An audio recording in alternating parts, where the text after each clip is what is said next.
હિંમતનગરમાં ગૌ સન્માન આહવાન ભારત અભિયાન અંતર્ગત ગૌ ભક્તો દ્વારા રેલી યોજાઈ હતી। હિંમતનગરના ટાઉન હોલ ખાતે ગૌ સન્માન આહવાન ભારત અભિયાન હેઠળ વિવિધ ગૌ ભક્તો અને સામાજિક સંગઠનો એકત્રિત થયા।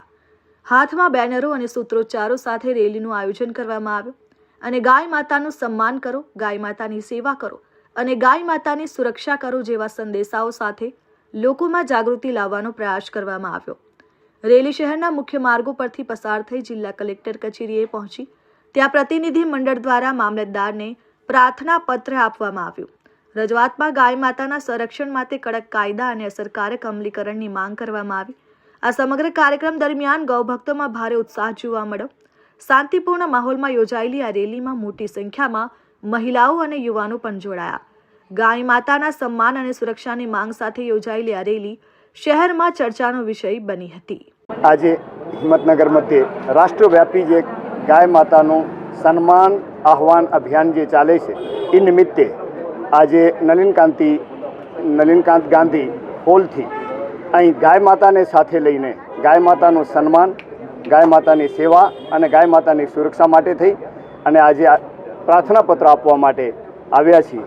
આજે આ 7 તારીખે અહીં મામલતદાર કચેરી પ્રાર્થના પત્ર આપ્યો। બરોબર 3 મહિના પછી અગર સરકાર તરફથી અગર આમાં હકારાત્મક અભિગમ નહીં હોય તો જિલ્લા કક્ષાએ ફરીને આવું જ પ્રાર્થના પત્ર અપાશે। પછી 3 મહિનાની પ્રતીક્ષા થશે અને છતાં પણ જો અગર હકારાત્મક અભિગમ નહીં આવે તો રાજ્ય કક્ષાએ આવું જ પ્રાર્થના પત્ર અપાશે। પાછા 3 મહિના પછી દેશ કક્ષાએ આવો પ્રાર્થના પત્ર આપવામાં આવશે અને આ ધીરે ધીરે ગાય માતાને એનું સન્માન મળે, ગાય માતાની સુરક્ષા થાય અને ગાય માતાનો સેવા થાય। આ 3 જ મુદ્દા લઈને આજે આ પ્રાર્થના પત્ર અપાયો છે। આજે અમે જે આમાં હસ્તાક્ષર અભિયાન નિમિત્તે 14,600 આ હિંમતનગર તાલુકામાંથી સહીઓ કરી અને અહીં આપી છે।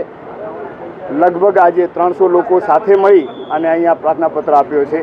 તો ગાય માતાની સુરક્ષા થશે એવો અમને પૂર્ણ વિશ્વાસ છે। ગૌ માતાની જય। Vimal Patel, RN news, Sabarkantha, Himmatnagar.